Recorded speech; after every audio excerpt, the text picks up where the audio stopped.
తెలంగాణ పాలిట Congress party శనిలా దాపురించిందని MLC కవిత తీవ్రస్థాయిలో మండిపడ్డారు. అన్ని వర్గాల ప్రజలు అన్యాయానికి గురవుతున్నారన్నారు.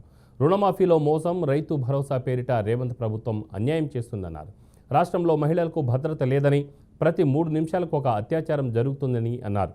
మహిళా భద్రతను గాలికొదిలేసిన సీఎం రేవంత్ రెడ్డి భద్రతపై ఆలోచించాల్సిన అవసరం ఉందన్నారు.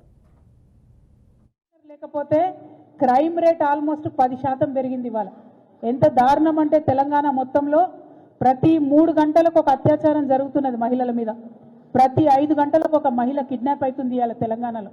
వరకట్నపు చావులు, వేధింపులు లెక్కలేనన్ని పరిస్థితులు జరుగుతూ ఉన్నాయి.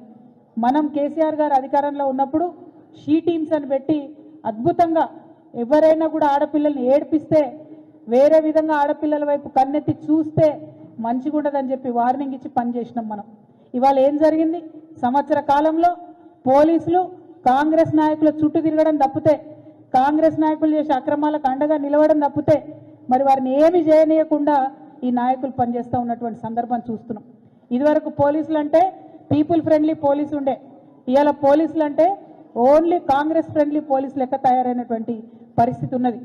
ఎంత దారుణంగా మనకి ఇలా క్రైమ్ రేట్ పెరిగిందన్న విషయం చూస్తుంటే నిజంగా ఎట్లుండే నా తెలంగాణ, ఎట్లయిపోయింది నా తెలంగాణ అని బాధ అవుతున్నది. ఎందుకంటే తెలంగాణలో ఆడపిల్లలు బాగుండాలి, సుభిక్షంగా ఉండాలని కేసీఆర్ గారు అనేకమైన కార్యక్రమాలు తీసుకున్నారు. ఇవాళ కార్యక్రమాలకు అన్నిటికీ తూట్లు పొడిచి కనీస భద్రత ఆడపిల్లలకు లేకుండా ఈ సీఎం చేయడం అన్నది నిజంగా దారుణం. మేము సీఎం రేవంత్ రెడ్డి గారిని ప్రశ్నిస్తూ ఉన్నాం, ఆడపిల్లల భద్రత విషయంలో మీరు ప్రత్యేక సమీక్ష పెట్టండి. ఇది వాస్తవమేనా? మొన్న మీ డీజీపీ గారు ఇచ్చినటువంటి లెక్కలే మేము చెప్తా ఉన్నాం. డీజీపీ గారు ఏం చెప్పిండ్రు? ఈ రాష్ట్రంలో 9.87% కేసులు పెరిగినాయి. మొత్తం ఈ ఏడాదిలో 2,34,000